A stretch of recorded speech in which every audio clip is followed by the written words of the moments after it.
What's up, YouTube? So today we're going to be doing a water change on the 180 gallon.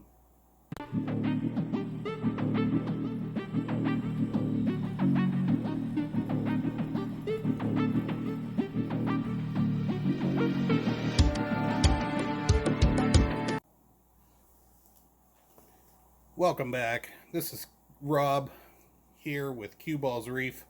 So today we're going to be doing a water change on the 180 gallon.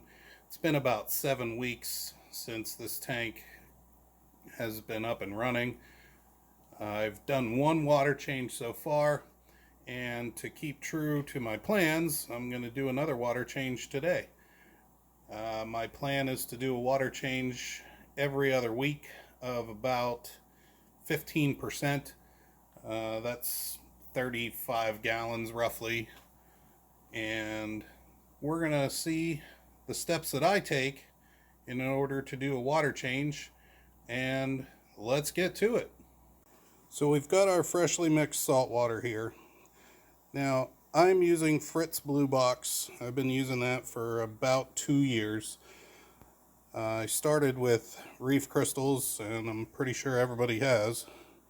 But I switched to Fritz. It mixes up super clean, and it doesn't leave a lot of nasty residue in my mixing barrel. So now we've got our pump in the water, and we're pumping out the old, right out the old window, and into the yard. What I typically do is mix this overnight for about 24 hours, and I put a heater in there to get it heated up to the same temperature as the tank, and I run a small power head in there to help mix the salt and to keep the water moving while it's mixing.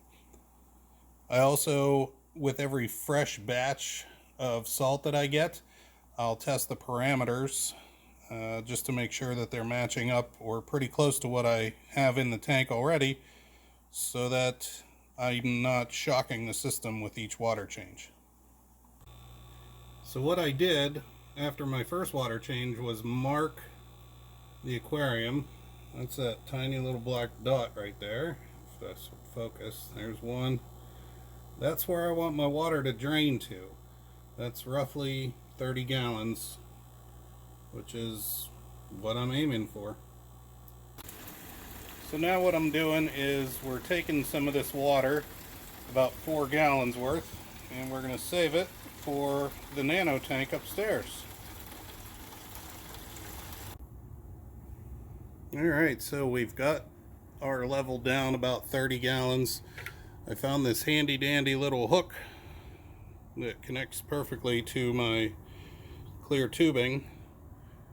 This was from an old pump or filter, I have no idea, but it works perfectly because it stays on the rim, and we can put the water right back in without having to fight with hoses or buckets or anything like that. And there we go. Water's flowing back in. Nice thing about that pond pump that I'm using is it sucks from the bottom of the pump, so it really gets down to the very bottom of my brute trash can, and it's not super powerful, so it doesn't blow the sand bed around or anything like that whenever I'm pumping the water back in.